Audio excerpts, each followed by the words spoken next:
Magic items, always sought after, never, guaranteed to be received by a DM. In this video, I'm gonna talk about the ones that are introduced in Fizban's Treasury of Dragons, obviously, as the title says. But before we delve into the magic gear and all of the good stuff, I do want to inform you once again that this Sunday, tomorrow, October 31st, I will be live streaming a charity 5th edition D&D one-shot as part of a bigger local fantasy convention, Fantasticon. It's a part 2 of last year's charity livestream as well, but this time around we'll be playing in person instead of playing through those virtual tabletop applications online. If you can spare a few minutes of your free time, come say hi into the chat and chuck a buck or two my way. All donations will be influencing the events and encounters in the real time, and ultimately will be given to the local hospital's pediatric oncology department.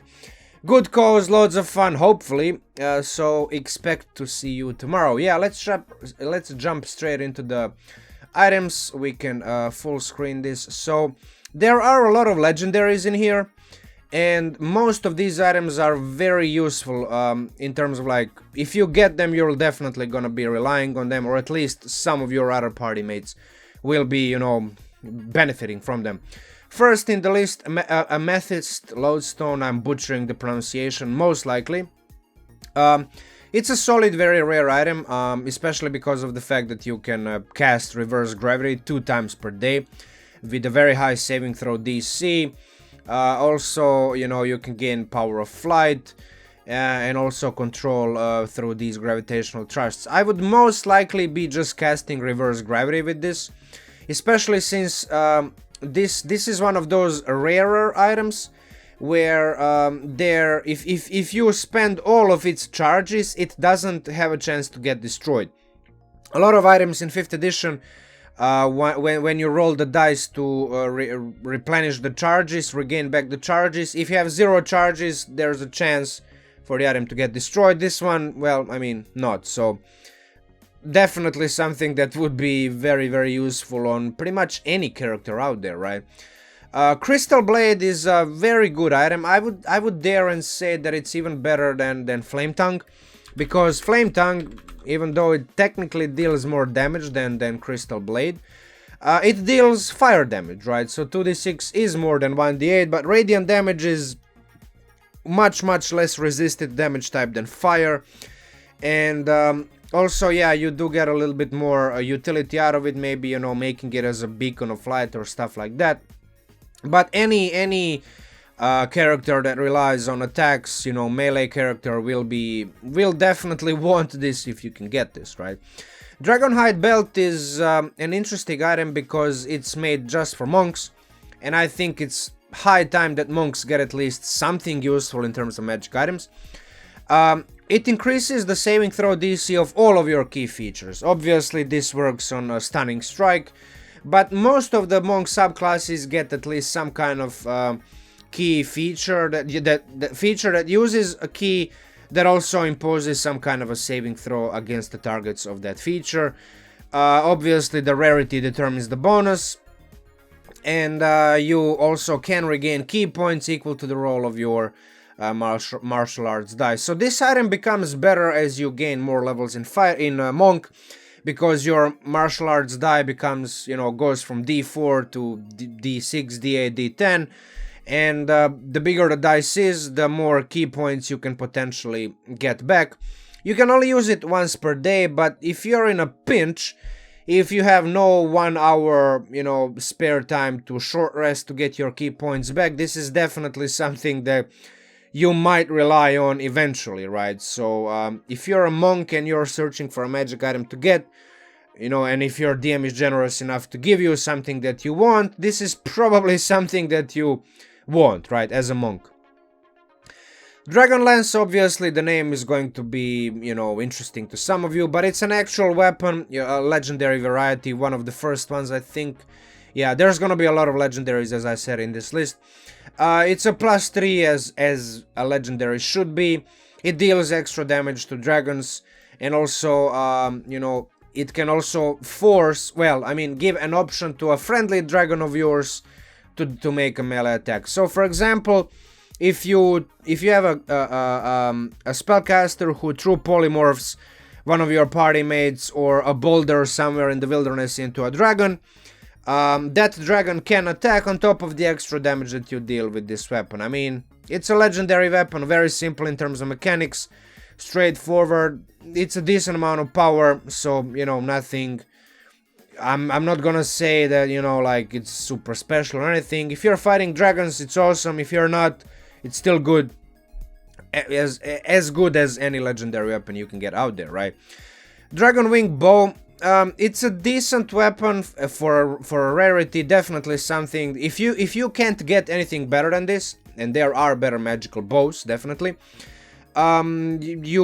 This is definitely something that you will want as an archer. So if you're a ranger, if you're a fighter, or any variety of archer, this is something that you know, will be relying on most of the time if you can get it. Especially because if you're playing in a campaign where, you know, you're micromanaging your ammunition and stuff like that, now you have one less thing to worry about, because the item creates ammunition on its own. And depending on the damage type that you choose, or that you get, obviously, I mean, honestly, if I was to choose, I would probably go for either acid, psychic, or radiant. These are the damage types that are least, or obviously force, right? Force, acid, psychic, or radiant. One of these 4 damage types. But honestly, like, anything is good here.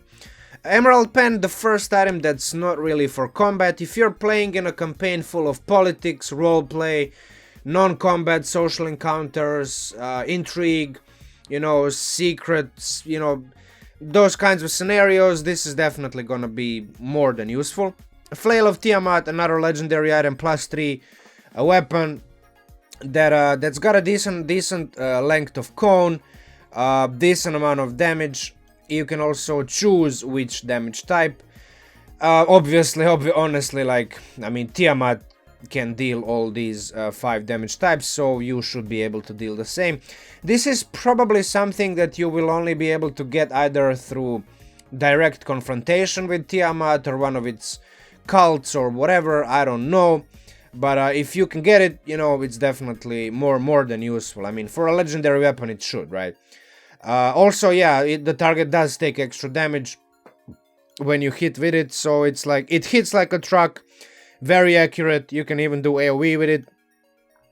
Compared to Dragonlance, I would even say that Flail of Tiamat is objectively better because it's more consistently useful. You don't have to deal with dragons specifically to get the full bonus out of it. But here with Flail of Tiamat, you can get a full bonus out of it regardless of what type of creature you're fighting, right? So yeah, Gold Canary figurine of Wondrous Power, another legendary item, the one that can basically give you an adult gold dragon once you are missing half or more of your hit points.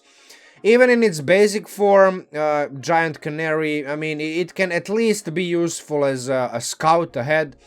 It doesn't have a, you know, it's not as good as a Find Familiar spell, but at least it's something, you know. I would pretty much use it just to get Adult Gold Dragon, because sooner or later you will be missing half of more of your hit points, triggering you being able to use this, right? Platinum Scarf, another legendary, decent. I would pretty much use it just for the first benefit, because, you know, it's kind of implied that you will get this item at a very, very high level. So if you get this at level 11, 12, I don't know, 15, +1 to AC, you know, it's decent, but unless you're dealing with radiant damage, not really that useful, you know. Like, this is probably more useful than this, you know, being able to get on average 25 points of hit points of healing 3 times per day. Yeah, is it 3 times? Yeah, I think so. I think I read somewhere it's 3 times. Well, yeah, 3 scales. So 3 scales, once you spend them, you need to wait for another day. Yeah, so that's, and also Radiant Hammer, again, it deals radiant damage, but it also deals extra damage to chromatic dragons. So yes, sure, I mean, it deals a little bit more radiant damage, but again, it's a legendary weapon. It's compared to a legendary item compared to Flail of Tiamat, which deals 5d4 extra damage. and even Dragonlance, which deals 3d6. Again, I would pretty much just go for the Breath of Life, just heal yourself or one of your other party mates with this.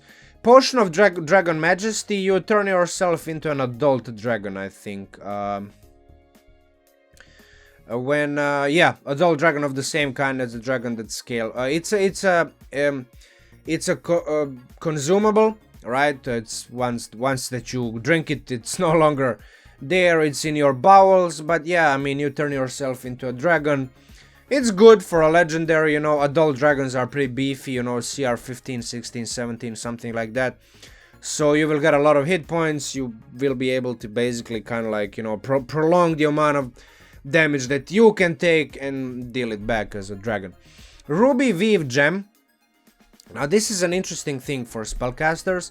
It has 3 charges, and you can use it basically as a substitute for those spells that require components that have a gold cost associated with it. Now, it has 3 charges. You can spend all of them at once and substitute up to 1,500, 1,500 gold pieces.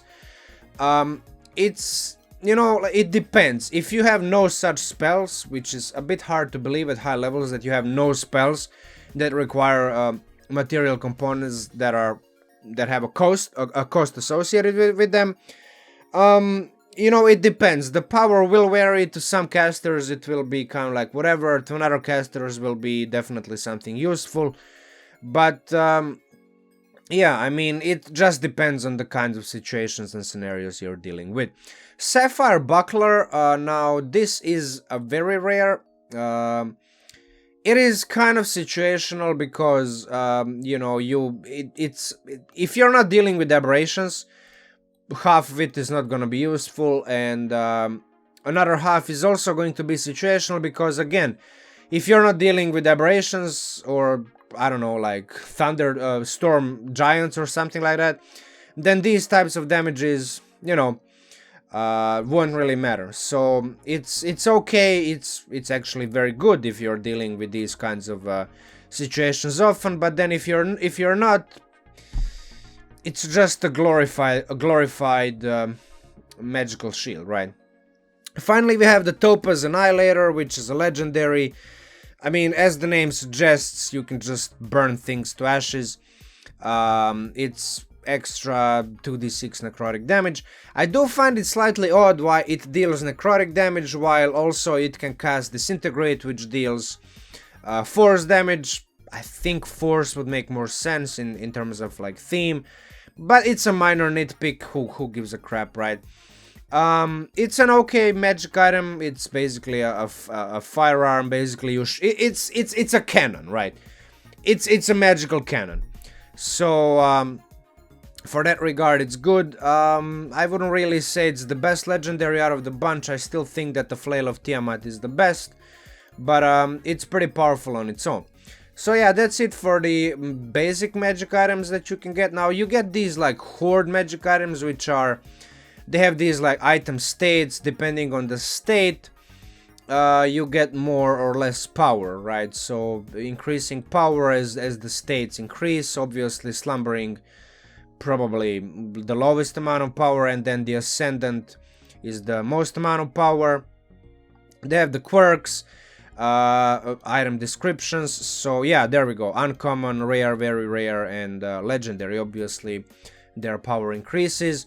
Now I'm not sure if the DMs will be even aware of this, because it's kind of I mean, if you read through the book you will be, right? But there's a lot of text with them, and basically their effects get better as their rarity increases, obviously. Yeah, so basically here for the Dragon's Wrath weapon, you get you know, 5 of the damage tapped, so a little bit of extra damage. For the rare, you get a bonus to attack and damage rolls, 1d6 extra damage, so a little bit better than this. And then very rare plus 2, 2d6. You can also unleash basically kind of like a breath weapon kind of thing, 8d6 type of damage, which can be the type dealt by the Dragon's Breath weapon. And then the legendary is a +3, 3d6 extra damage, and the cone increases to 60 feet, and the damage increases to 12d6. So yeah, I mean, there's basically a natural progression to this. Dragon Touched Focus, this is for spellcasters, obviously. Have advantage on initiative rolls. While you're holding the focus, it can function as a spellcasting. So sometimes as a spellcaster, you do want to go as fast as possible in the initiative order so that you can dump out all of your best damage and control and maybe even like something else, some other kinds of spells, maybe support, right? Those kinds of things. By the family of the dragon whose horde it becomes stirring. Okay, so depending on the type of the dragon, I'm yawning, I know, I'm sorry. You get cast a spell that deals acid, cold, fire. Oh yeah, okay, so basically in terms of like the damage types, you get a d6 bonus to damage. Not a lot, but I mean, it's okay. Especially if it's like a fireball or some AoE spell that deals damage to like multiple creatures. Teleporting as a gem, this is interesting. And then metallic, when a creature you can see. Okay, so you can give yourself or somebody else, you can give advantage on the saving throw. This is probably the most useful one, now that I think of it, right? So this is interesting. Mobility is often underrated, but this is probably the most useful one because passing saving throws at some point becomes even more important than, you know, controlling or dealing damage to enemies, because once the enemy starts trying to charm, possess, stun, incapacitate, paralyze you, you do want to pass your saving throws, right? So yeah, we have Wakened, very rare. You can cast a bunch of these spells. Once the item, it can be used to cast that spell again. So basically once per day you can cast these spells. Now Chromatic has both Hold Monster and Rhymes Binding Ice. Gem Roll of Theme is interesting, and then we have Metallic. Honestly, Chromatic has the best. Hold Monster and Rhymes Binding Ice, both are powerful control spells. Metallic has more of a, you know, utility / support, and then Gem is also kind of utility, but like Roll of Theme, Psychic Lance, I think Hold Monster is better than Roll of Theme, even though Roll of Theme can incapacitate a creature and deal damage to it at the same time. I do hold Monster in higher regard, obviously. So yeah, if in terms of like Wakened state, Chromatic is best, I think. And then we get the legendary. Has the slumbering. Oh, so it has all the properties. Yeah. Oh well, obviously all of them do. So it's kind of interesting. You do kind of combine them. So in terms of like the rare, Metallic is best, I guess. Chromatic not so much. But then if you can waken it, if you can get it to awaken state, the Chromatic spells are clearly the best, at least to me. First level or higher, you can treat the spell as... Oh, wow. So once per day, for example, let's say... I don't know, what am I even thinking here? I mean, just a fireball, right? I mean, or... What am I thinking? I mean, what's the name of that spell, right? Oh, goddamn. I'm yawning. The Draconic transformation, right? Does that one? No. What's the one? It is Draconic transformation, I think, right? Oh yeah, but it doesn't benefit from the upcast. That's too bad. But yeah, I mean, anyway, a bunch of spells can benefit from being upcast as a 9th level spell slot, right? So that's good. Now we have Dragon Vessel as well. Slumbering we get as a bonus action if the vessel is empty. You can speak the command word to fill the vessels with one of the following. Potion of Climbing. There's a lot of words in here. Once this property is used, it can be used. Okay, I mean, this is interesting. So you can get drunk. You can use it as, you know, like for food to make it a little bit more tasty. Or you can actually do something useful. Make yourself a potion of healing or a potion of climbing, right? Obviously, people will most likely be using this for Potion of Healing or Potion of Climbing. Most often Potion of Healing, obviously. But I can kind of... I would dare and say that as a DM, if the player character decides to use it strictly for ale and olive oil, I would probably giving that player a lot of inspiration points. Just because you're not just squeezing the maximum amount of like power out of all of the magic items, like you're using them in a more of a flavorful role-playing fashion, right? With me, Potion of Fire Breath. Oh, this is, yeah, Greater Potion of Healing. It's very hard to pass on the Potion of Fire. Imagine just having this basically every day once, right? Potion of Flying, goddamn, that's like once per day. Potion of Flying, interesting.